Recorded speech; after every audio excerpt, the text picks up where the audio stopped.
Assalamualaikum warahmatullahi wabarakatuh. Alhamdulillahi rabbil alamin.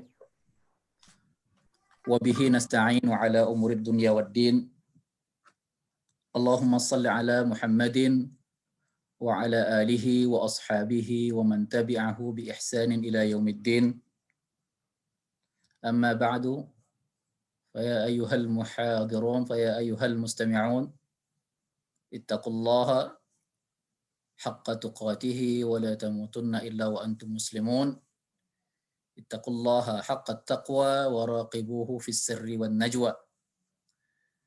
Para pendengar yang dimuliakan Allah Subhanahu wa taala, kembali kita berjumpa dalam usaha kita untuk sama-sama berusaha membangkitkan ruh sunnah di dalam kehidupan kita, baik kehidupan berkeluarga, kehidupan bekerja, ataupun dalam suasana kegiatan yang lain, menuntut ilmu sesuai dengan sunnah, bisnis sesuai sunnah, bergaul dengan lingkungan dan berbagai kegiatan yang lain. Dan juga samping kita menghidupkan sunnah, bagaimana juga mensunnahkan hidup kita.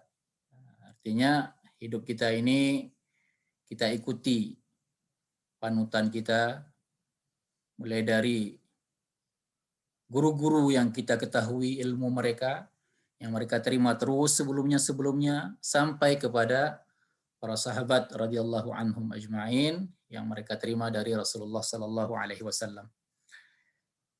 Jamaah pendengar yang dimuliakan Allah Subhanahu wa taala, hadis yang insyaallah menjadi tolak ukur kajian diskusi kita pada hari ini diriwayatkan dalam Sahih Al-Bukhari, juga dalam riwayat Imam Ahmad, dalam riwayat Ibnu Hibban, At-Tirmidzi, dan Ibnu Majah, dengan lafaz yang ada sedikit perbedaan. Kita bacakan, an Abdullah bin Umar radhiyallahu anhuma qala akhadha Rasulullah sallallahu alaihi wasallam bimankibayya faqala kun fid dunya ka'annaka gharibun aw 'abiru sabilin.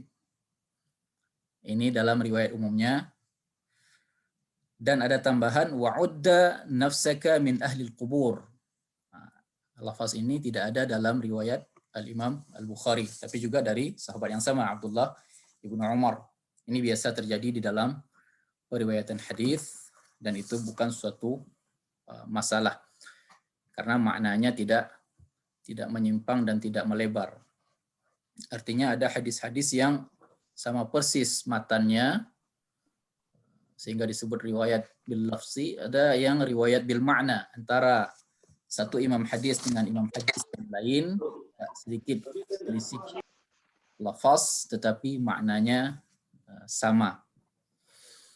Kita lanjutkan hadisnya. Wa kana Ibnu Umar radhiyallahu anhu yaqul idza amsayta fala tantazir as-sabah wa idza asbahta fala tantazir al-masa wa khudh min sihhatika limaradika wa min hayatika limautika.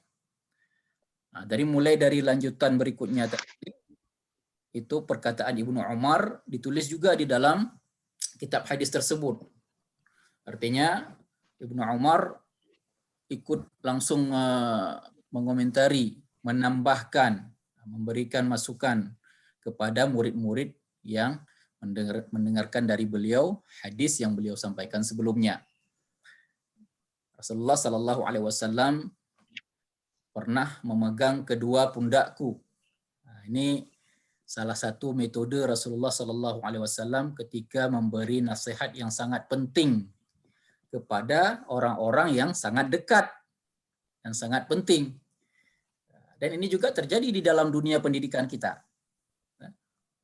Guru tertentu kepada murid tertentu yang bisa jadi lebih diharapkan mendapatkan pelajaran yang lebih dan bisa langsung mempraktekkannya, itu dipanggil secara bersahaja dulu umpamanya.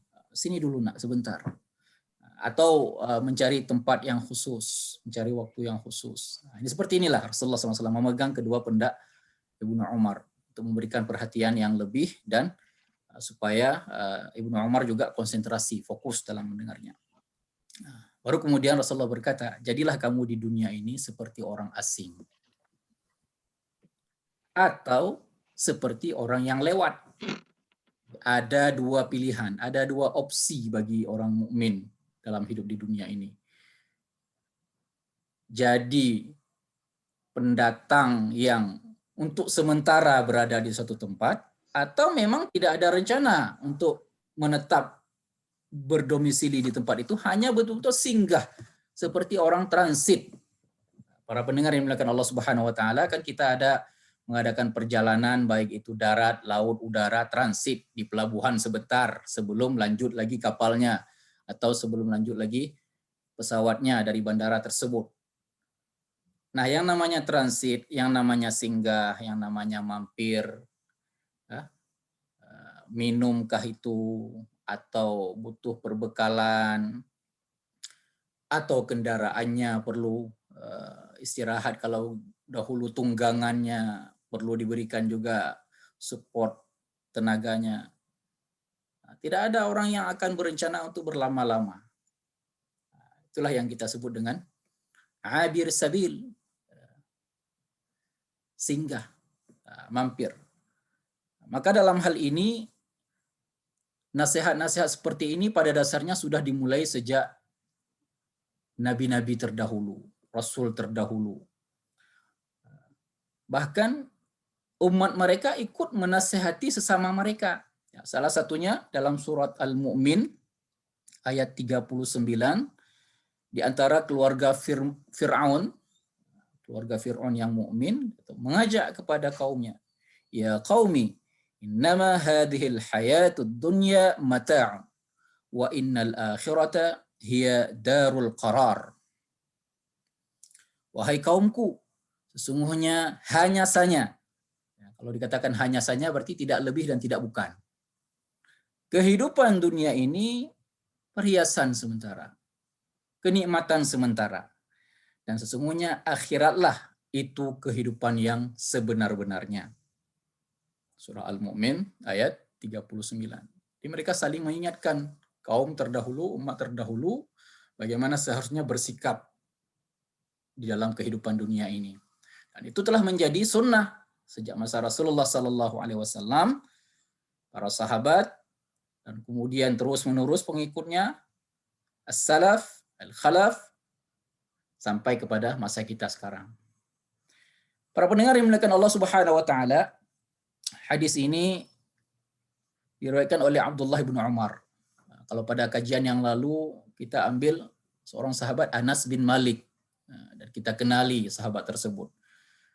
Karena di samping materi hadis yang disampaikan oleh sahabat tersebut, kadang-kadang juga perilaku dan kepribadian sahabat tersebut menjadi sunnah yang perlu kita ikuti, karena mereka sunnah dari Rasulullah. Rasulullah yang mengatakan, alaikum bisunnati wa sunnatil khulafa'ir rasyidin al-mahdiyyin min ba'di.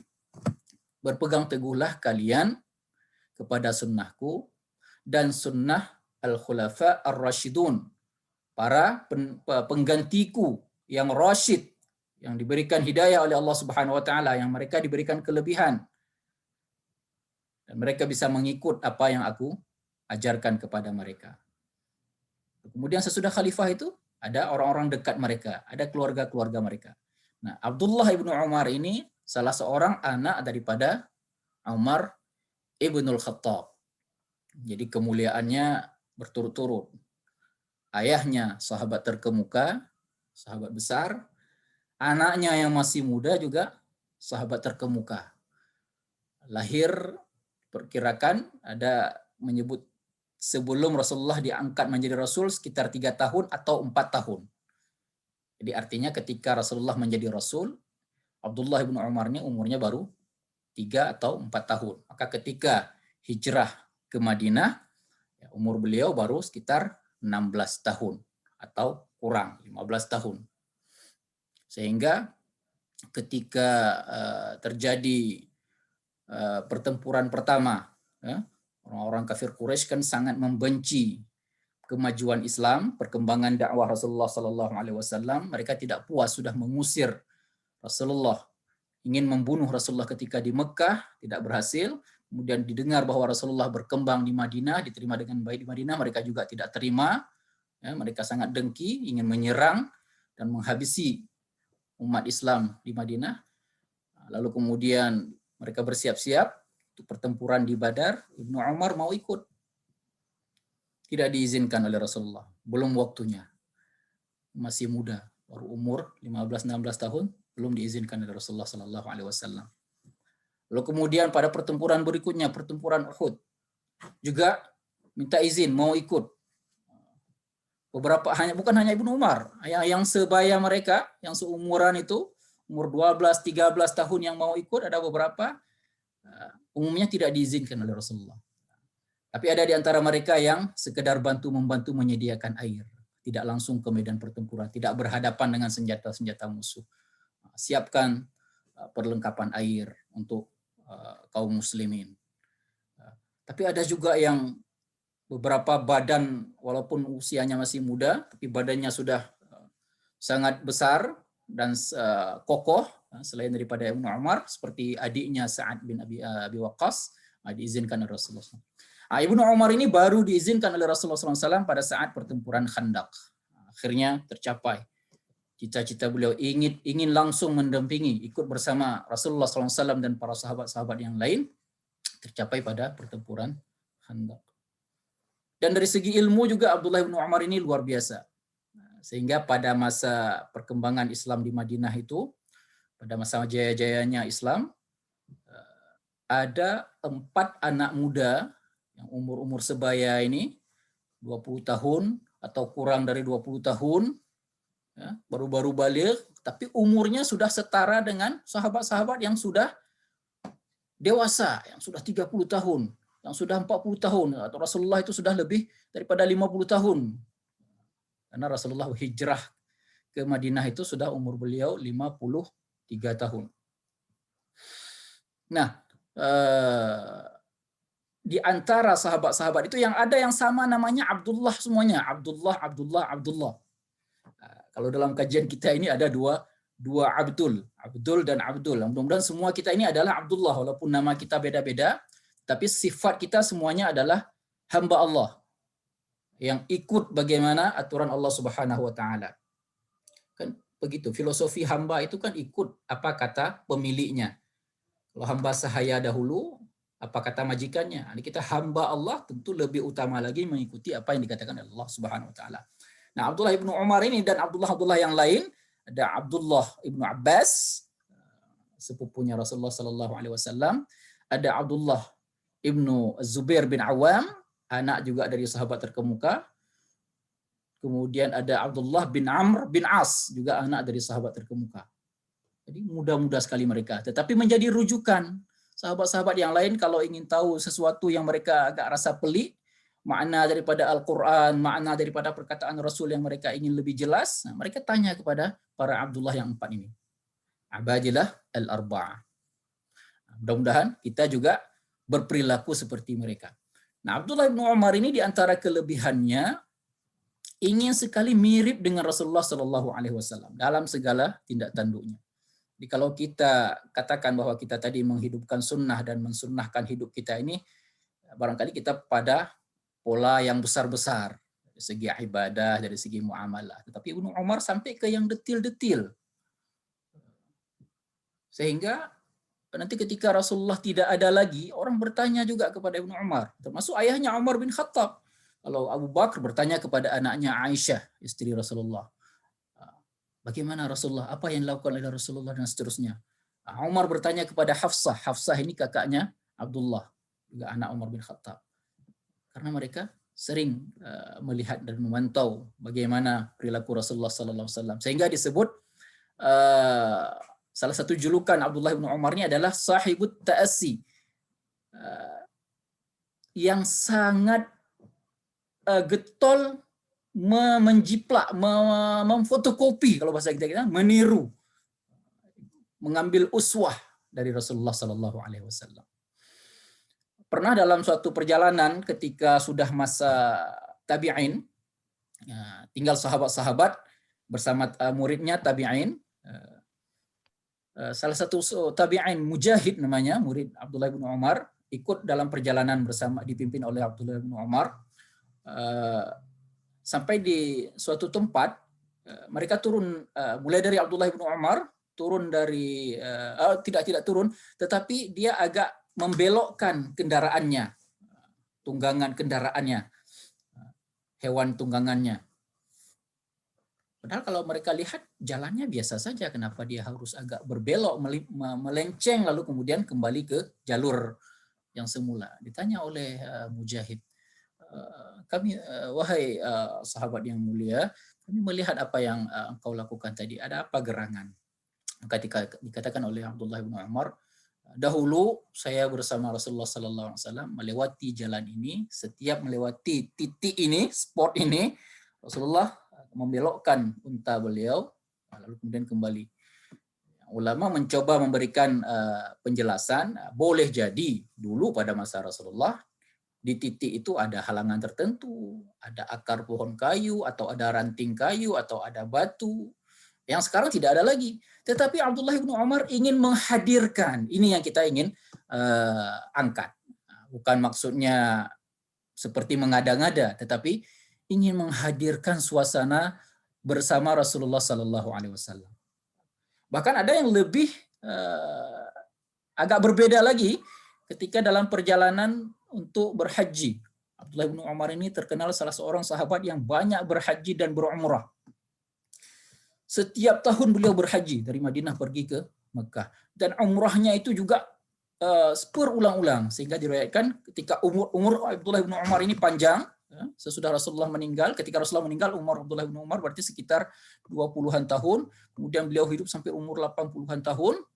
Maka beliau sampai berhaji sekitar 60 kali. Umrahnya dikatakan sampai bisa 1000 kali. Berarti sebulan bisa umrah 2 kali, lebih kurang begitu. Jadi dalam suatu perjalanan haji bersama kafilahnya yang banyak itu, sampai di suatu tempat, Abdullah bin Umar menghentikan kafilahnya, turun dan berkata kepada kafilahnya, tunggu di sini sebentar ya. Lalu ia berlalu agak menjauh sampai diceritakan oleh para pengikutnya itu yang melihatnya, kami hanya tampak seperti bayangan saja dari Abdullah bin Umar, dan sepertinya beliau buang air kecil. Dan kembali dan ditanyakan, wahai Abdullah, kenapa harus sampai memberhentikan kami? Kan bisa saja sambil berlalu. Juga jawaban yang sama seperti tadi. Dulu ketika saya berhaji, Rasulullah kan berhajinya 1 kali. Yang langsung disebut itu haji wada, haji perpisahan. Itulah haji sekali Rasulullah dan sekaligus menjadi haji perpisahan. Karena pada sebelumnya ketika Rasulullah punya keinginan untuk berhaji, masih tertahan dengan berbagai kendala. Kemudian Allah bukakan, dan di situ Rasulullah Abdullah bin Umar katakan, Rasulullah menghentikan semua kami di sini, kemudian beliau berlalu seperti yang saya lakukan di sini. Kami berhenti di sini, Rasulullah kencing di sana. Apa juga yang menjadi intinya, bukan masalah buang air kecilnya atau bukan masalah titik tempat berhentinya, tetapi menghadirkan suasana. Nah, jamaah para pendengar yang dimuliakan Allah Subhanahu wa taala, boleh jadi kita tidak sampai seperti itu. Tetapi di meja makan kita umpamanya, di kamar kerja bisnis atau proyek atau kantor ataupun ruang mengajar kita bersama murid-murid kita.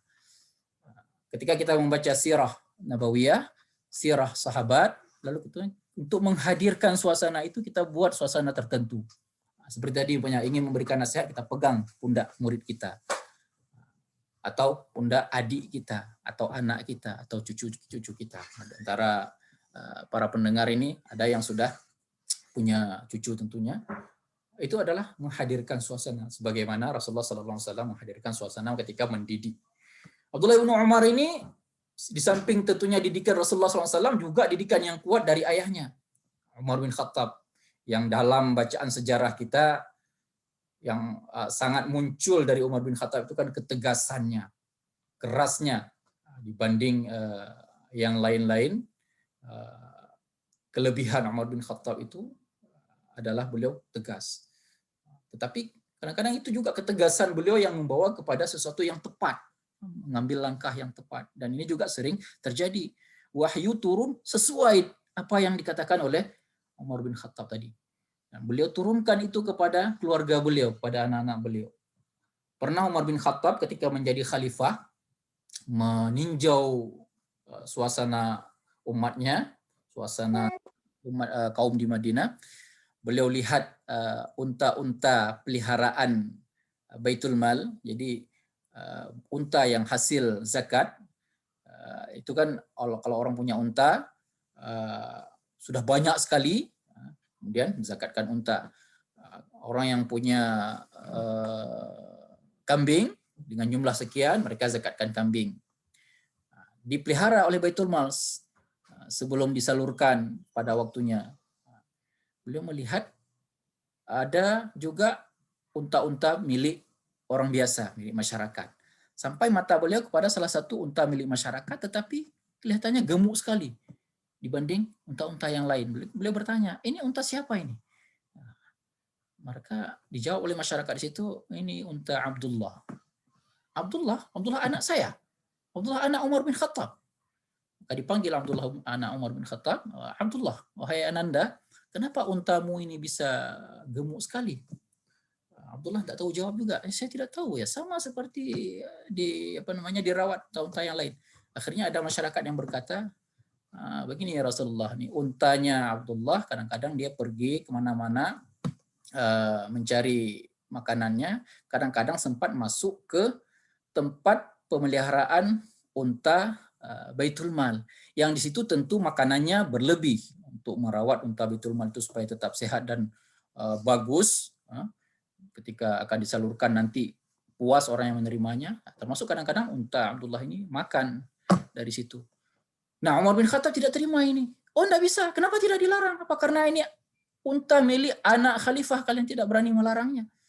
Nah, mulai sekarang Abdullah ini bukan unta kita lagi, bukan unta kamu. Ini sudah menjadi milik kaum muslimin, menjadi milik Baitul Mal. Serahkan untuk mereka atau jual dan bagikan hasil penjualannya. Begitulah Umar bin Khattab mengajarkan kepada anak-anaknya, bukan hanya Abdullah bin Umar, juga kepada anak-anaknya yang lain. Maka dari situlah tumbuh jiwa yang luar biasa dari Abdullah bin Umar, ingin terus dekat kepada syariat ini. Para pendengar yang dimuliakan Allah Subhanahu wa taala, Umar bin Khattab sendiri pernah, dalam batasan kajian kita hari ini, bagaimana sikap kita terhadap hidup di dunia ini, ya, supaya kita hidup seperti hidupnya Rasulullah dan para sahabat. Umar bin Khattab sendiri pernah suatu waktu masuk ke Rasulullah SAW, ya, minta izin. Rasulullah baru bangun dari tidur beliau, bisa jadi waktu itu apakah istirahat siang atau bagaimana, atau memang pagi, Allahu a'lam. Tempat tidur Rasulullah itu kasar sekali, sehingga berbekas di kulit beliau. Kalau kita tidur di kasur kan tidak berbekas di kulit kita, tapi kalau kita tidur di tikar atau beralaskan papan, bambu dan sebagainya, itu berbekas di kulit kita. Rasulullah seperti itu. Umar bin Khattab tertegun. Ini pemimpin umat Islam. Maka beliau berkata, ya Rasulullah, engkau pemimpin seluruh umat Islam. Engkau tahu bahwa pemimpin Rum, pemimpin Romawi, pemimpin Persia, itu mereka punya kediaman yang luar biasa, punya tempat tidur yang sangat nyaman. Tidak seperti ini. Maka apa jawaban Rasulullah SAW? Mali wad dunya, ma ana wad dunya, innama mithli wa mathalud dunya kamathali rakibin zalla tahta syajaratin thumma raha wa tarakaha. Apalah bagiku dunia ini? Untuk apa antara aku dengan dunia ini? Perumpamaannya tidak lebih antara aku dengan dunia ini seperti seorang pengendara, kemudian dia merasa lelah, dia mengambil tempat berteduh di bawah suatu pohon, kemudian dia akan meninggalkan, berangkat. Maka orang yang meninggalkan tempat itu, ya dia tidak merasa perlu mengkapling lama-lama di situ. Atau kalau dalam dunia kita sekarang yang bertugas, umpamanya ditugaskan oleh pimpinan ke suatu daerah luar, dinas luar bahasanya. itu tentu kita siap-siap untuk pulang bawa laporan. Apa bekal yang diberikan kepada kita umpamanya? Biaya perjalanan sekian, kendaraan sekian, kalau itu pakai kendaraan. Kalau transportasi umum harus siapkan tiketnya. Semuanya itu akan kita laporkan. Dan apa hasil daripada perjalanan kita itu yang bisa bermanfaat untuk kita bawa pulang? Itu yang kita pikirkan. Walaupun kita tertarik, umpamanya sampai ke daerah yang baru itu, wah di sini pemandangannya luar biasa, di sini ini dan sebagainya, makanannya nikmat. Tapi kita tidak tertarik untuk itu. Yang terpikir ini hanya sekedar saja. Kita makan, tapi sekedar makan itu untuk mendukung perjalanan tugas kita. Kita sewa tempat tinggal, tetapi sekedar untuk mempermudah kelancaran administrasi urusan-urusan yang ditugaskan kepada kita. Begitulah kehidupan kita di dunia ini. Yang dikatakan tadi gharib, hanya sebagai orang asing di situ. Namun kadang-kadang ada juga di dalam kenyataan hidup di dunia ini orang asing, pendatang yang datang ke suatu tempat, lama-lama merasa dia juga sebagai ahlu bait di situ. Yang ahlu bait malah seperti pendatang. Nah, inilah dia yang kita khawatirkan. Kita di dunia ini sebagai pendatang yang betul-betul hanya akan menetap di dunia ini dan tidak akan kembali lagi ke alam akhirat, itu kan makhluk-makhluk yang lain. Batu, kayu, itulah penduduk asli bumi. Itu pun sebahagian disebutkan di dalam Al-Quran akan menjadi penghuni neraka, menjadi bahan bakar neraka. Qu anfusakum wa ahlikum nara wa quduhan nasu wal hijarah. Di antara bahan bakar neraka itu patung-patung yang dijadikan berhala, yang dijadikan alat-alat maksiat oleh manusia di dunia ini akan dijadikan bahan neraka. Selebihnya tidak akan dibangkitkan lagi. Hewan-hewan di dunia ini tidak akan dibangkitkan lagi. Mereka lah penduduk asli daripada bumi ini. Sementara kita ini betul-betul pendatang. Kemudian lanjutan daripada hadis tadi, jamaah yang dimuliakan Allah Subhanahu wa taala, sesudah Rasulullah ingatkan Abdullah bin Umar, jadilah seperti orang asing atau seperti orang lewat saja. Wa'udda nafsaka min ahlil qubur. Hitunglah dirimu itu atau siapkanlah dirimu itu sebagai penghuni kubur. Nah, inilah baru masuk kita ke pintu untuk kembali. Kita akan kembali ke Darul Qarar tadi yang disebutkan dalam surah Al-Mu'min, tempat kehidupan kita yang sebenarnya yang akan abadi. Pintunya adalah kubur, alam barzakh. Kalau sudah mati seseorang, kalau sudah meninggal, dalam surah Al-Mu'minun, qad aflahal mu'minun, dan seterusnya, sesudah diceritakan banyak ciri-ciri orang yang mukmin. Kemudian diceritakan bagaimana proses penciptaan manusia dari awal, dari nutfah jadi darah, kemudian ada dibalut dengan tulang, daging, kemudian summa innakum ba'da dzalika lamayitun. Sudah semua proses itu, yang sudah pasti kalian semua ini sudah pasti lamayitun, akan menjadi mayit. Jamaah yang dimuliakan Allah Subhanahu wa taala. Ini yang perlu menjadi perhatian kita, bagaimana bersikap terhadap kehidupan dunia ini. Sekali lagi, ini tidak untuk melarang kita menikmati dunia, karena para sahabat juga berusaha. Umar bin Khattab itu punya kebun, ya, Utsman bin Affan punya perdagangan yang luar biasa. Tetapi sesudah mereka mendapatkan keuntungan yang luar biasa itu, bagaimana digunakan sebahagian itu untuk kepentingannya seberapa yang perlu. Maka dalam hadis yang lain dikatakan, man asbaha minkum aminan fi sirbihi mu'afan fi jasadihi indahu qutu yaumihi wa ka'annahu huyizat lahu dunya. Siapa saja yang dia bangun pagi, dia jiwanya aman, ruhnya ini dia tidak ada gangguan, akalnya sehat, kemudian mu'afan fi jasadihi, bugar, tidak sakit fisiknya, indahu qutu yaumihi, dia punya makanan yang cukup untuk kebutuhan hari itu. Berapa kebutuhan kita satu hari? Dari pagi kalau orang Asia mungkin makannya 3 kali, kalau orang Arab dan orang lain mungkin berbeda, bisa jadi ada yang hanya 2 kali. berapa kebutuhannya bersama dengan keluarga. Maka orang itu, kata Rasulullah sallallahu alaihi wasallam, "Faka'annahu hajizat lahu dunya." Orang yang bangun pagi dia sehat akalnya, bugar fisiknya, punya makanan yang cukup untuk hari itu, seolah-olah dia sudah punya dunia seluruhnya. Itu kata Rasulullah sallallahu alaihi wasallam. Maka sahabat Ali radhiyallahu anhu juga ikut menasihati kita bagaimana kita bersikap secara sunnah terhadap dunia ini, kehidupan dunia ini. Kata Ali, irtahalatid dunya mudbiratan. Dunia ini pergi berbalik meninggalkan kita. Dia berjalan, tapi berjalannya membelakangi kita. Akhirnya nanti kita akan berpisah sepisah-pisahnya dengan dunia ini. Tidak berada lagi di dunia ini. Pelan-pelan. Kalau masa kanak-kanak itu betul-betul dunia umpamanya. Menikmati, makan sepuasnya, main sepuasnya, belum ada beban kewajiban, belum ada tugas mencari rezeki. Itu betul-betul dunia lah kalau kata kita Mas. Lalu kemudian menjadi remaja, sudah mulai ada beban, membantu orang tua, harus menuntut ilmu. Lalu kemudian dewasa, harus mencari rezeki. Kemudian tua, pensiun kalau bahasa kita sekarang, atau kalau masa dahulu, ya sisa-sisa, menikmati sisa-sisa daripada hidupnya, sambil mengontrol kalau dia itu masih punya peternakan dan perdagangannya. Lalu kemudian betul-betul terpisah daripada semua itu. Mudbirah. Wartahalatil akhirah muqbilah. Alam akhirat juga berjalan, tapi sebaliknya mengarah ke kita, berhadapan dengan kita. Kalau tadi dunia berjalan meninggalkan kita, akhirat berjalan mendekati kita, menghadap ke kita. Walikulli wahidatin minhuma banun. Masing-masing alam ini punya anak-anak. Dunia punya anak-anaknya, akhirat punya anak-anaknya.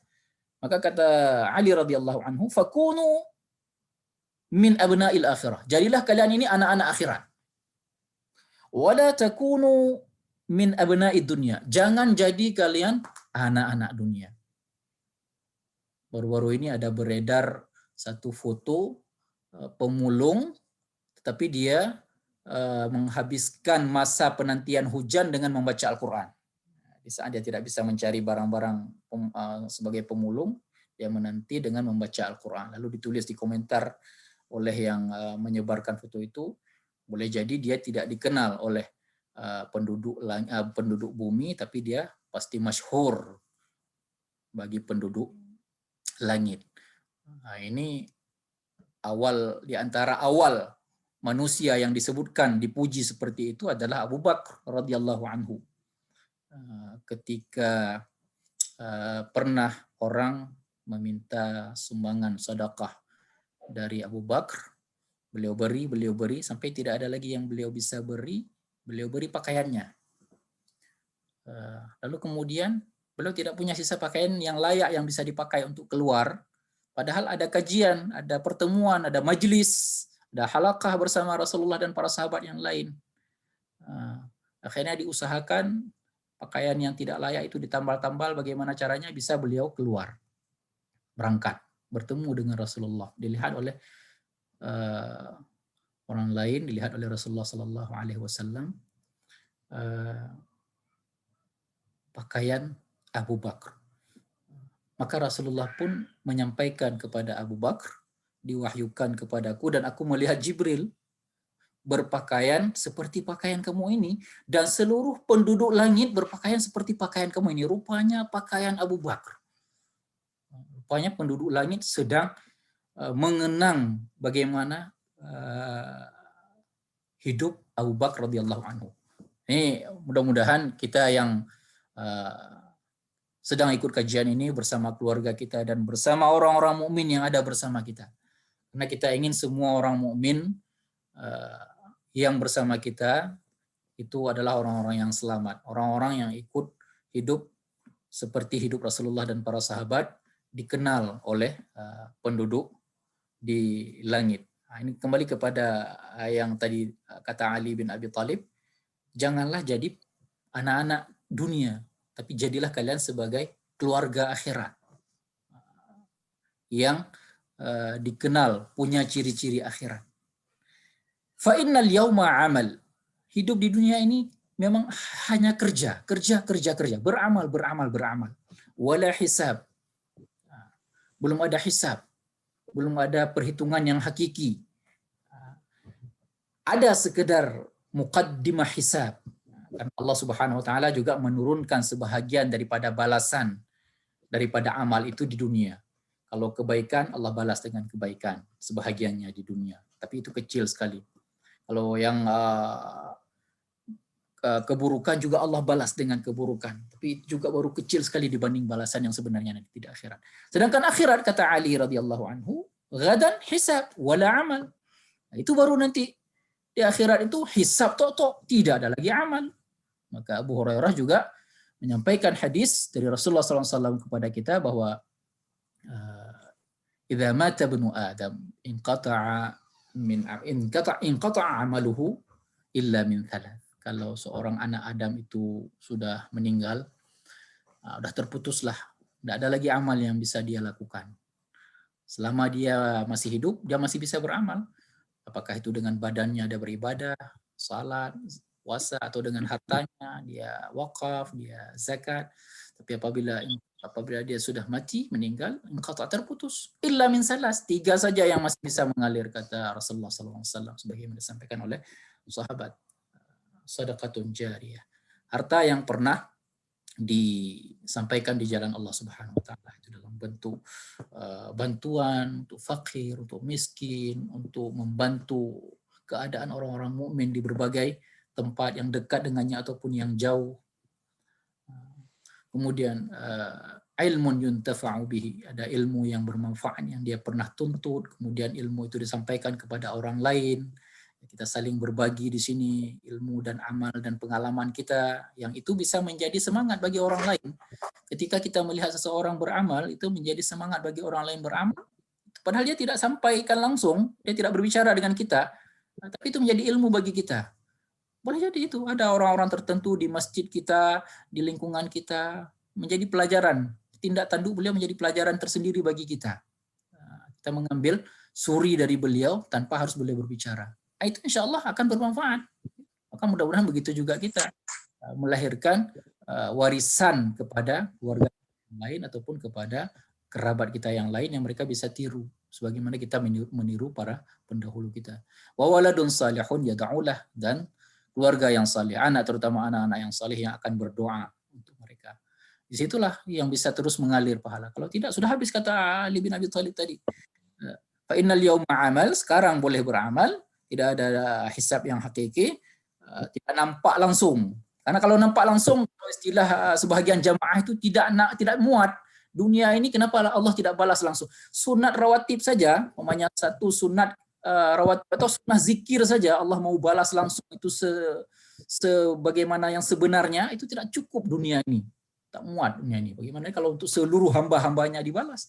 Maka disimpan untuk akhirat. Karena alam akhirat itu tidak ada batas ukuran seperti kasat mata kita. Tidak bisa kita bayangkan seberapa luasnya alam akhirat nanti. Kalau dunia, kalau dapat kenikmatan di surga, sebagaimana nikmatnya tidak kita bisa bayangkan. Begitu juga kalau dapat balasan akhirat di neraka, siksaan, azab yang pedih, juga kita tidak sanggup bayangkan betapa pedihnya azab itu. Maka gadan hisab wala amal. Rasulullah SAW pernah lewat di pasar, lalu kemudian mendapati kambing yang kecil, kurus, dan kupingnya rusak. Ditawarkan kepada sahabat-sahabatnya, siapa mau beli kambing ini? Ternyata kambing itu bangkai, sudah mati. Jawab oleh sahabat, ya Rasulullah, itu bangkai. Ditanya lagi oleh Rasulullah, 1 dirham saja, siapa yang mau beli? Ya Rasulullah, walaupun 1 dirham, tidak ada yang mau membeli. Atau siapa yang mau menerima hadiah kambing ini? Ya Rasulullah, sama juga, tidak ada yang mau menerima bangkai. Hidup saja, kambing kecil, kurus, penyakitan, rusak badannya, cacat fisiknya, orang tidak mau terima. Hidup dia, apalagi ini bangkai. Maka Rasulullah sampaikan, dunia bagi Allah Subhanahu wa taala lebih hina lagi daripada ini. Inilah yang membuat kadang-kadang kembali kepada kajian kita sebelumnya, syaitan yang menghias-hiasi kita ini. Zayyana lahum syaitan su'a a'malihim, dihiasi oleh syaitan yang buruk-buruk itu tampak baik. Kalau ada orang umpamanya yang melihat barang yang sudah hancur, apakah itu saja perabotan, kendaraan yang sudah hancur, lalu kemudian dia berkata kepada kita, wah luar biasa bagus sekali kendaraan tersebut, mewah sekali rumah itu, padahal sudah hancur umpamanya. Kita akan mengatakan orang itu orang yang sudah tidak waras. Karena ada orang-orang yang sudah terganggu pikirannya, membawa barang-barang tertentu, dia elus-elus, padahal itu barang rusak. Dia bawa boneka umpamanya yang sudah kumal, dia elus-elus, dia bilang itu anaknya dan sebagainya. Kita akan mengatakan seperti itu, orang tidak waras. Maka ibaratnya seperti itu. Kalau bagi orang tidak waras kita bisa lihat contohnya, perumpamaannya, kita juga dalam tanda kutip lebih tidak waras daripada mereka ketika melihat dunia ini ingin ditumpuk-tumpuk, digapai seluruhnya. Sekali lagi tidak untuk melarang, karena di dalam Al-Quran juga dikatakan wabtaghi fima atakallah, dicari, disuruh cari. Dar dunia disuruh cari, dar akhirah juga disuruh cari. Tetapi dar dunia ini tadi sekali lagi sebatas kita perlu untuk mendukung ibadah kita, menyiapkan laporan kita, kembali nanti kepada yang mengutus kita ke dunia ini, kita bisa lapor. Ini yang saya sudah gunakan. Umur, kemana kita bawa? Harta, apa yang sudah kita gunakan? Maaf mendengar yang dilakukan Allah Subhanahu Wa Taala, sudah 45 menit kita sampaikan beberapa materi dari warisan Rasulullah Sallallahu Alaihi Wasallam dan para sahabatnya. Barangkali ada hal yang ingin ditambahkan, pengalaman yang ingin kita berbagi di sini sama-sama, atau pertanyaan, dipersilakan. Boleh ditanya langsung secara lisan ataupun diketik pada kolomnya.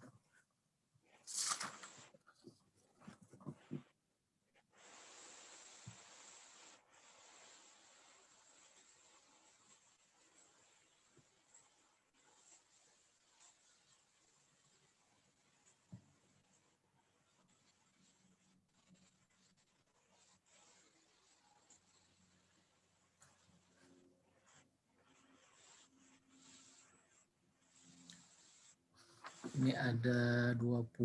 Kita melihat dulu siapa-siapa saja ini.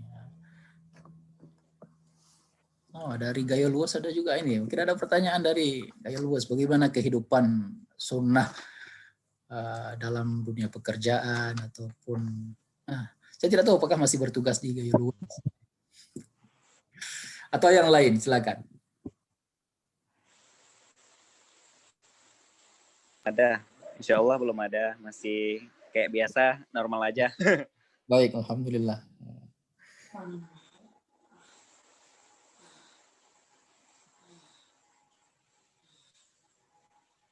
Baik, kalau belum ada, ya barangkali beberapa menit lagi kita lanjutkan sebelum kita berbicara mungkin secara santai.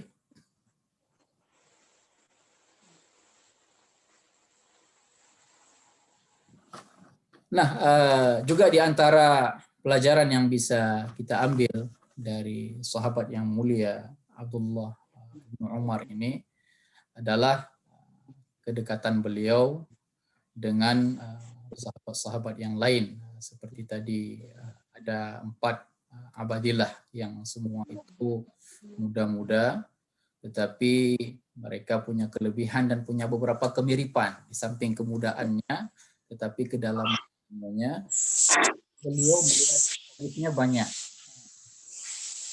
Kalau pada pertemuan yang lalu Anas bin Malik itu pada urutan yang ke-3 atau ke-4 di antara sahabat yang paling banyak meriwayatkan hadis. Nah, Abdullah bin Umar ini urutan kedua sesudah Abu Hurairah. Umar dihitung-hitung oleh para ahli hadis. Dari seluruh kitab-kitab hadis ditemukan hadis-hadis yang berasal dari Ibnu Umar yang disampaikan kepada murid-murid beliau, baik itu sahabat yang lain ataupun kepada tabi'in, ada 2.630 hadis. Nah, kembali ke kita tadi lagi. Seperti kita ingatkan pada pertemuan yang lalu, kita mungkin baru pada sekitar level membaca. Kita hampir tidak bisa lagi lebih daripada itu. Membaca lalu menyampaikan hadis. Ingin berbakti lebih daripada itu, ada mungkin sebahagian orang. Kemudian betul-betul fokus menjadi muhaddis, meneliti keadaan-keadaan hadis, dipilih mana yang sahih, mana yang dhaif. Karena sesungguhnya jumlah hadis-hadis yang sahih ini sudah sangat cukup. Di sebahagian orang ketika mendapati hadis-hadis dhaif itu disimpan saja dulu, bukan berarti tidak menerima itu sebagai hadis, tetapi disimpan karena untuk beramal di dalam kehidupan dunia ini, baik amal ibadah ataupun amal kita di dalam kehidupan sehari, kegiatan-kegiatan dunia kita ini, itu sudah cukup dari hadis-hadis yang sahih. Abdullah bin Umar ini termasuk yang luar biasa. Beliau punya budak yang kemudian dibebaskan, Nafi' meriwayatkan hadis dari beliau, lalu kemudian Nafi' menyampaikan kepada Imam Malik yang menjadi imam mazhab yang kemunculannya itu sesudah mazhab pertama, mazhab Hanafi, Abu Hanifah, kemudian mazhab Maliki, Malik bin Anas. Nah, hadis-hadis yang diriwayatkan oleh Imam Malik dari Nafi', kemudian Nafi' dari Ibnu Umar dari Rasulullah sallallahu alaihi wasallam, itu termasuk periwayatan hadis yang sangat kuat atau dikenal dengan sanad emas di dalam dunia periwayatan hadis, as-sanad az-zahabi. Baik, ini ada pertanyaan. Bagaimana kiat kita sebagai orang tua untuk membiasakan kepada anak kita agar senantiasa beribadah kepada Allah Subhanahu wa taala, mencintai Rasulullah SAW serta beramal baik di dunia ini. Nah, salah satunya ya seperti Umar bin Khattab tadi. Ada kisah lain, Umar bin Khattab ketika membagi-bagikan zaitun kepada masyarakat di Madinah, itu kan dengan tangan beliau sendiri yang mulia. Nah, ada riwayat yang masyhur yang kita sudah biasa itu, Umar bin Khattab memanggul sendiri gandum untuk dibagikan kepada keluarga yang beliau dapati sudah tidak makan berhari-hari. Nah, suatu waktu beliau membagikan kepada masyarakat. Dia juga dengan tangan beliau sendiri. Dipilah-pilah, dibagi-bagi dari tempat wadah yang besar, masukkan ke wadah-wadah yang kecil. Lalu kemudian ketika sudah habis dibagi, wadah-wadah sisa itu kan namanya minyak zaitun, dia tidak habis menetesnya, bukan seperti air. Nah, ada ikut bersama Umar itu salah seorang anaknya yang masih kecil. Dalam riwayat yang saya dengar itu tidak disebutkan namanya, apakah Abdullah ataupun anak beliau yang lain. Maka dia mengelus tangannya di wadah tersebut, kemudian dieluskan di rambutnya. Terus menerus dia pindah dari wadah ke wadah yang lain. Sampai selesai ketika Umar bin Khattab selesai dari kesibukannya, dilihat anaknya sudah tampil sangat rapi. Apa yang membuat kamu rapi seperti ini? Ayah tadi ada itu kan sisa-sisa yang tidak dipakai lagi, saya halus. Itu tidak halal bagi kita. Kita sudah dapat jatah sendiri di rumah kita. Itu tidak halal bagi kita. Disuruh cukur rambutnya. Demikian Umar bin Khattab tidak ingin ada keharaman masuk ke rumah beliau, ke keluarga beliau. Nah, ini bukan suatu usaha dari awal agar ibadah kita itu bisa melekat di tubuh kita. Karena di tubuh yang ada unsur haram, kullu ma nabata min haram fahuwa fannaru aula bihi. Apa saja yang tumbuh daripada yang mengandung unsur haram, apakah itu haram karena riba, ataupun memang haram karena zatnya sudah dilarang seperti khamar, atau haram karena bukan milik, atau syubhat, ya, minimal karena syubhat. Kan dalam hadis yang lain disebutkan, kalau yang halal jelas ambil, yang haram jelas tinggalkan, yang syubhat gimana? Yang syubhat juga tinggalkan. Karena ibarat syubhat itu seperti dekat-dekat dengan wilayah yang tidak boleh masuk, wilayah larangan. Gembala yang dekat-dekat dengan wilayah itu dikhawatirkan dia akan makan di wilayah yang tidak boleh itu, Jadi seperti unta tadi dikembalikan. Oh, ini bukan lagi unta kita ini, karena sudah ikut makan yang bukan milik kita. Kembalikan jadi milik kaum muslimin. Nah, begitu juga tadi cuma sekedar dibersihkan rambutnya dengan sisa-sisa minyak zaitun itu, disuruh cukur rambutnya sehingga tidak lagi tampak rapi yang sebenarnya sudah rapi tadi. Ini di antara usaha pertama agar kita membiasakan anak-anak kita hidup dalam keadaan yang halal. Kalau sudah terbiasa dengan yang halal, kemudian ada hadis yang lain untuk bisa merasakan manisnya iman. Karena ibadah itu akan muncul dengan sendirinya ketika iman itu sudah terasa indah. Ini kan kita bercerita tentang mukmin. Bagaimana mukmin itu semestinya hidup seperti hidup orang-orang terdahulu. Nah, di antara yang bisa membuat mukmin itu merasakan iman itu tidak terasa beban. Barangkali ini sudah lazim dalam dunia rumah tangga kita, orang disuruh salat masih susah. Bukan hanya subuh, semua waktu bisa jadi.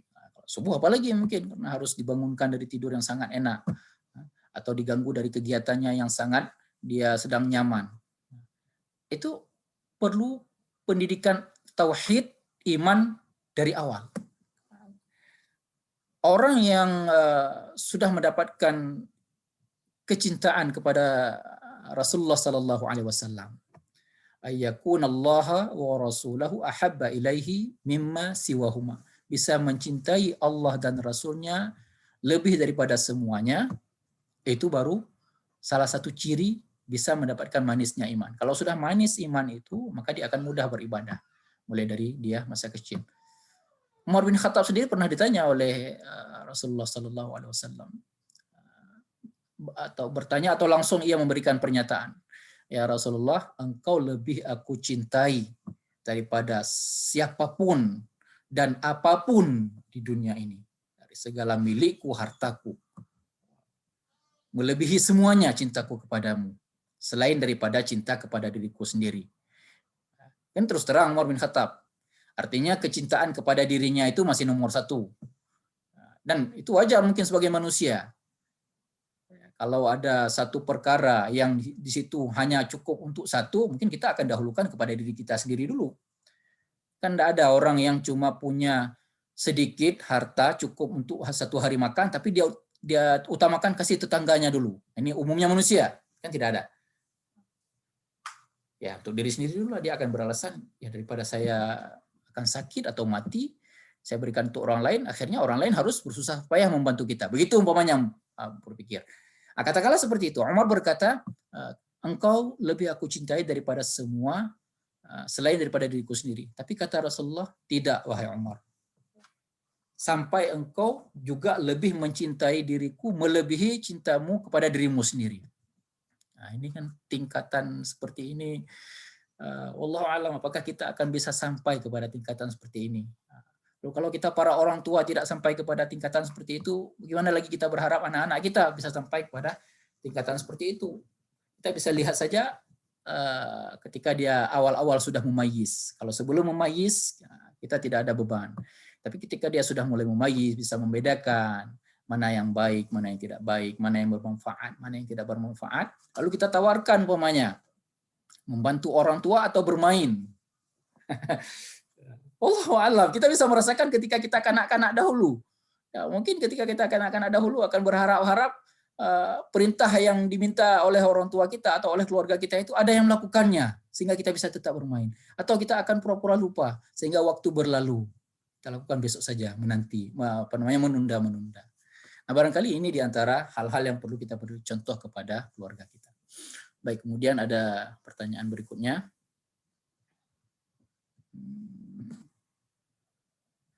Bagaimana supaya salat benar-benar bisa menyatu dengan perilaku? Baik itu lisan kita untuk tidak menyakiti dan tidak sering marah, tidak sering menyindir dan lain-lain. Dosa lisan, dosa kaki untuk melangkah kepada yang tidak baik, tangan tidak mengambil yang bukan hak, dan akhirnya hati sesuai dengan hakikat hati yang salim, qalbun salim, karena banyak kita yang salat tidak berhenti, bahkan tahajud, bahkan duha, rawatib, tapi perilaku masih bermasalah. Ada ungkapan juga di dalam kehidupan kita harus bagus hablum minallah dan hablum minan nas.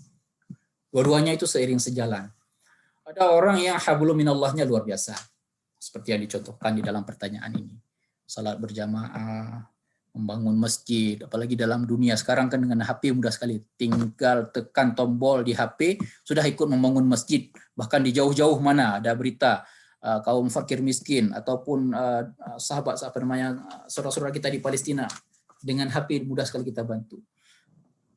Tetapi dengan tetangga pula bermasalah. Atau bahkan dengan orang di rumahnya sendiri. Ya, dengan saudara kandung atau dengan pamannya, dengan keponakan. Atau sebaliknya, ada yang hablum minallahnya tidak bagus, hablum minannasnya bagus sekali. Di kantornya dia dipuji, sebagai manajer dia bagus, dengan atasan dia yang di atasnya lagi juga bagus. Tetapi yang jangan ajak dia untuk bayar zakat, yang jangan ajak dia daftar haji. Nah, di dalam warisan Rasulullah SAW, kedua-duanya ini seiring sejalan. Dahulu para sahabat juga ada yang seperti itu. Abu Hurairah, ketika tidak ada lagi Rasulullah, Abu Hurairah masuk ke pasar, melihat orang-orang mulai lalai. Kalau dahulu mungkin karena ada Rasulullah bersama mereka, mereka mudah sekali untuk dekat dengan agama, dengan Allah Subhanahu wa taala. Tapi ketika Rasulullah tidak ada lagi, sebahagian hanya yang wajib-wajib saja. Nah, kalau sahabat-sahabat yang mulia, sahabat-sahabat yang utama, itu perbedaannya dengan umat yang lain, apalagi dengan kita, jauh sekali kalau dengan kita ya. Kita ketika mendengar suatu hukum, oh ini sunat. Nah, ini sebelum yang ditanya ini ya. Kalau yang ditanya ini, alhamdulillah dia sunatnya udah aman. Ini yang perilaku umumnya dulu. Kalau kita membaca suatu hukum, bahkan orang yang berilmu ini masalahnya, karena dia tahu ilmu pula jadi seperti itu. Oh ini sunat. Akhirnya tidak dilakukan, karena definisi sunat ditinggalkan tidak berdosa. Sedangkan sahabat-sahabat yang mulia itu, kemudian para pengikut mereka tabi'in yang mulia, kemudian dan seterusnya, ulama-ulama salaf, kemudian khalaf, dan orang-orang terkemuka di dalam sejarah Islam, ketika mendengar sunat sebalik daripada yang dipikirkan oleh sebagian orang tadi. Oh, sunat kalau dilakukan akan mendapatkan balasan. Ini kan dua definisi sunat. Dilakukan dapatkan balasan baik, ditinggalkan tidak berdosa. Sebagian orang melihat yang sebagiannya tidak berdosa ini. Tetapi para sahabat melihat sunat ini jangan kita tinggalkan. Lalu kemudian mulai mengendur. Dilihat oleh Abu Hurairah. Kalian apa sibuk di pasar ini? Sana di masjid sedang dibagi-bagi warisan Rasul. Pergi mereka ke masjid, kita dengar warisan kan seolah-olah seperti masa jaya dulu Baitul Mal. Nanti ada saatnya Islam itu punya masa kejayaan yang luar biasa. Pernah suatu saat itu hasil zakat dari negara-negara luar, amir-amir di Bahrain, amir-amir di Kuwait, di Qatar, dulu tentu dengan nama-nama yang berbeda, negara-negara di wilayah Yaman, dibawa ke Madinah di hadapan Rasulullah SAW, emas, perak, dan hewan-hewan ternak. Lalu kemudian mereka berpikir mungkin masih ada sisa warisan dari Baitul Mal yang belum dibagi. Tapi ketika mereka dapati di masjid, orang hadir kepada kajian-kajian, orang-orang berzikir yang ada di situ, orang-orang i'tikaf. Panggil Abu Hurairah, apa yang kamu katakan tadi? Di mana warisan Rasul dibagikan? Tidak ada. Inilah dia warisan Rasulullah SAW. Kita dalam beramal itu harus secara utuh, secara penuh. Insya Allah dari situ akan muncul. Ketika kita bersama amalan-amalan wajib, kemudian bersama amalan-amalan sunat, mestinya hablum minan nas itu juga akan terjaga. Karena hablum minan nas itu juga ada wajib dan sunatnya. Kewajiban bukan hanya yang berhubungan dengan Allah Subhanahu wa taala, ada juga kewajiban berbaik-baik dengan tetangga, berbaik-baik dengan saudara. Bahkan termasuk dari hati. Dan ini sudah ada dalam kajian kita terdahulu tentang hati ini. Dalam riwayat hadis Anas bin Malik itu, wahai Anas, kalau kamu bisa hati kamu itu dalam sehari tidak ada, jadi kalau mau tidur tidak ada masalah, tidak ada sangkut paut orang lain di dalam hatimu itu, maka lakukanlah. Itu adalah sunnahku, kata Rasulullah. Jadi kebiasaan Rasulullah seperti itu. Sesakit-sakitnya kita disakiti oleh orang lain, Rasulullah yang paling sakit. Tidak ada dalam sejarah ini rasanya orang yang lebih berat disakiti selain daripada Rasulullah SAW. Karena beliau disakiti di tanah kelahiran beliau sendiri, oleh pamannya sendiri, pamannya menghasut lagi orang-orang yang lain, yang membela beliau hanya sedikit, sampai akhirnya beliau terusir dari tanah kelahirannya. Tidak ada yang lebih tersakiti. Padahal beliau ingin membawa hidayah, ingin membawa keselamatan kepada kaumnya. Tapi beliau maafkan itu semua. Dan beliau itu tularkan kepada sahabat yang lain. Jadi hablum minallah dengan hablum minan nas itu terjaga dengan baik. Maka mudah-mudahan dari situlah ibadah kita bisa tertular. Yang tadi duha dan tahajud itu membersihkan hati, dan itu menjadi sunnah dalam kehidupan, bisa mewarnai hubungan dengan keluarga yang lain, dengan rekan-rekan yang lain. Kemudian ada pertanyaan yang lain, bagaimana definisi engkau di dunia ini seakan-akan sebagai orang asing atau seorang musafir. Dalam kalimat Islam pertama kali dalam keadaan terasing dan akan terasing kembali seperti semula. Maka berbahagialah orang-orang yang terasing. Ya, ada persamaan dan ada perbedaan. Ini hadis yang berbeda dan tujuannya juga berbeda.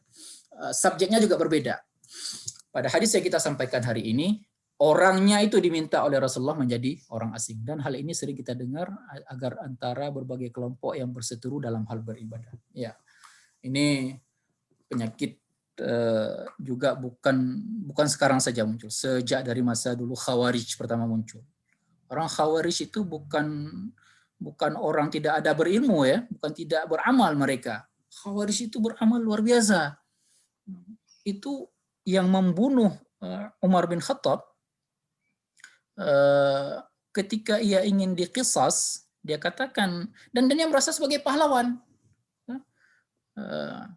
Apakah itu pembunuh Utsman bin Affan, pembunuh sahabat-sahabat yang lain, kan 3 khalifah itu dibunuh. Umar dibunuh, Utsman dibunuh, Ali dibunuh, kemudian anaknya Ali juga Hasan dan Husain dibunuh. Nah, ini suatu sejarah Islam yang memang patut menjadi catatan dan renungan bagi kita. Nah, sejak kemunculan mereka itu sudah ada musuh-musuh di dalam selimut Islam ini. Dan mereka sebenarnya orang berilmu dan orang beramal. Yang tadinya membunuh itu ketika mau diqisas, dia merasa sebagai pahlawan karena yang dia bunuh itu adalah orang yang menurut dia tidak becus dalam memimpin, merusak kaum muslimin. Nah, ini kan ada kesamaan, walaupun orang sekarang tidak sampai ke tahap seperti itu. Barangkali hanya sekedar mengusir kajian, memberhentikan kajian, tidak mau menerima imam tertentu, tidak mau menerima orang-orang dari golongan tertentu. Sedangkan hubungan dengan hadis Islam datang dalam keadaan asing, itu subjeknya berbeda dengan hadis kita yang diminta mukmin itu menjadi orang asing terhadap dunia. Jadi kajian kita sebagai mukmin merasa asing dengan dunia ini, bukan sebagai penduduk tetap dunia ini. Sedangkan Islam itu datang ketika pertama sekali diterima oleh orang-orang jahiliyah, oleh orang-orang pemuka Quraisy. Yang pemuka Quraisy itu juga sebenarnya memang namanya jahiliyah, disebutkan, dan kata-kata jahiliyah itu ada dalam Al-Quran. Tetapi bukan bodoh pengetahuan. Mereka musaqqaf, mereka berbudaya. Dari segi kepujanggaan mereka melahirkan karya-karya yang luar biasa. Kemudian dari segi perdagangan mereka juga menguasai. Dari segi ilmu peperangan juga mereka bukan main-main. Tapi di mana jahiliyahnya mereka? Ketika dibawa hidayah kepada mereka, kok bisa mereka masih merasa Lat, Uzza, patung-patung itu lebih memberi manfaat kepada mereka. Disinilah dikatakan oleh Rasulullah ketika Islam baru datang itu asing bagi orang-orang seperti itu. Nah, Rasulullah sudah memberi kabar kepada kita. Di akhir zaman, orang-orang seperti itu lagi. Berarti jahiliyah kembali kan? Menganggap Islam ini asing. Ketika diajak untuk kembali kepada sunnah Rasulullah SAW, dikatakan aneh, dikatakan merusak kebiasaan-kebiasaan mereka. Kita tidak ingin membenturkan antara warna ibadah. Kalau dari segi tata cara ibadah itu harus seperti apa yang diajarkan oleh Rasulullah, diwariskan oleh para sahabat dan seterusnya. Karena tidak ada cara lain. Kita tidak bisa mencipta-cipta, membuat-buat ibadah. Tak cukup dengan sekedar baca hadis lalu kemudian merekayasa, oh seperti ini rukun, oh seperti ini sujud, oh seperti ini berhaji, oh ini zakat. Tidak bisa. Butuh kepada bekal ilmu yang luar biasa, butuh kepada syarat-syarat untuk bisa berijtihad. Nah, lalu kemudian ketika ada orang yang sudah mampu, tapi kemudian hasil ijtihad mereka berbeda. Kita tidak ingin membenturkan antara mereka, dan semestinya tidak terjadi seperti ini. Yang menjadi musuh kita justru orang-orang yang betul-betul jahiliyah itu, orang-orang kafir, orang-orang musyrik, orang-orang yang ingin membinasakan Islam. Katakanlah sekarang di dunia barat itu ada yang buat pernyataan yang kontroversi tentang Islam. Itulah musuh kita yang patut kita jawab bersama. Orang-orang berilmu berada di depan. Ulama kita buat pernyataan, menjawab bahwa Islam itu begini, begini, begini. Oh, kenapa juga ada yang oknum kaum muslimin membom, merusak, membunuh. Ya kejahatan ada di mana-mana. Orang kafir juga ada, orang Nasrani juga ada kejahatannya, orang Yahudi ada kejahatannya, orang Muslim juga ada kejahatannya. Dan ini sudah ada sejak masa awal-awal Islam. Orang jahat itu yang dihukum, bukan Islamnya. Nah, seperti ini yang mestinya kita hadapi. Dan kita sangat berharap, kita berdoa kepada Allah Subhanahu wa taala. Memang sebelum kiamat nanti akan datang masanya Islam ini bersatu, akan jaya. Ini tapi was-was kita. Kalau kita masuk ke masa itu, berarti kita sudah dekat kiamat. Ya, masuk ke masa itu, sesudah itu, masuk ke masa menghadapi Dajjal, ini juga parah. Karena Dajjal itu tidak ada orang yang berjumpa dengan Dajjal kecuali berhasil dipengaruhi. Maka mudah-mudahan sampai kepada masa kejayaan Islam itu kita akan rasakan munculnya persaudaraan lagi, tidak saling memusuhi, tidak saling menghancurkan.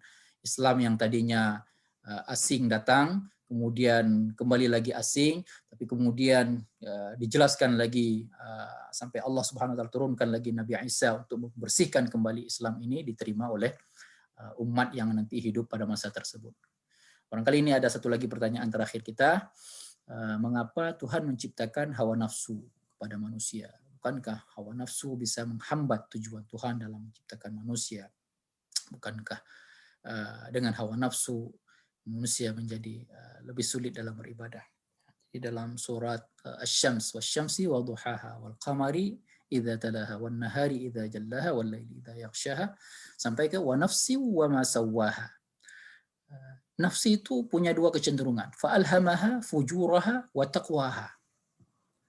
Dengan adanya nafsu itulah kita bisa juga beribadah. Nafsu itu yang mendorong kita untuk bertakwa. Jadi ada nafsu, ya Tuhan nafsul mutmainnah. Ketika nanti kembali kepada Allah, apakah itu akan menjadi jiwa yang tenang, jiwa yang tentram menerima syariat Allah sebagai hamba Allah yang ridha, radhiyallahu anhum wa radu anhu. Tetapi juga dikatakan lebih dahulu bahkan dalam ayat fa'alhamaha fujuraha. Nafsu itu juga punya fujurnya. Dan ini juga sudah sejak dari awal penciptaan manusia, Adam alaihi salam. Disitulah ujian di dalam hidup. Ini maha kuasa Allah Subhanahu wa taala memberi kita ujian. Untuk mendapatkan balasan itu perlu ada ujian. Untuk naik tingkat itu perlu ada ujian. Seberapa bisa kita. Dan Allah tidak akan memberikan ujian itu lebih daripada batas kemampuan kita. La yukallifullahu nafsan illa wus'aha. Di sini kita perlu merasa sedikit nyaman dan tidak khawatir. Seburuk-buruknya nafsu itu akan menggoda kita, kita masih Allah berikan bekal wa taqwaha, fa'alhamaha fujurah wa taqwaha. Disitulah kita akan bisa naik tingkat. Seburuk-buruknya Umar bin Khattab sebelum Islam, tapi kemudian ia mendapatkan pintu ketakwaan yang luar biasa. Rasanya juga nggak ada yang lebih buruk daripada Umar bin Khattab sebelum Islamnya. Menyiksa saudaranya, ikut menyiksa kaumnya, bahkan ingin membunuh Rasulullah SAW. Tetapi sekarang Di mana itu catatan Umar bin Khattab? Terhapus semuanya. Tidak ada lagi catatan itu. Semua berbalik keadaannya. Maka para pendengar yang dimuliakan Allah Subhanahu wa taala, mudah-mudahan nafsu yang Allah berikan kepada kita ini, ya, walaupun dia ada fujuraha, tetapi kita akan gunakan wattaqwahanya itu. Ingin kedekatan, dan takwa itu adalah bekal. Dikatakan di dalam ayat, fa inna wa tazawwadu fa inna khairaz zadi at-taqwa. Bekal yang paling baik dalam kehidupan kita di dunia ini, di tempat yang kita asing ini, di tempat yang kita mengembara ini adalah bekal ketakwaan. Saya kira seperti itu. Barangkali jika tidak ada lagi pertanyaan, secara materi ini kita cukupkan untuk hari ini, dan insya Allah akan kita lanjutkan pada Sabtu yang akan datang. Kita rencanakan materi pada Sabtu yang akan datang. Antara sunnah Rasulullah adalah beramal untuk mencari ridha Allah, atau dalam bahasa lainnya ikhlas, niat yang ikhlas dalam beramal untuk mencari ridha Allah. Kita ini dari Allah, minallah wa ilallah, dan akan kembali kepada Allah. Ini akan menjadi bahan kajian hadis kita pada Sabtu yang akan datang. Aqulu qauli hadza wa astaghfirullah li wa lakum. Wassalamualaikum warahmatullahi wabarakatuh. Waalaikumsalam.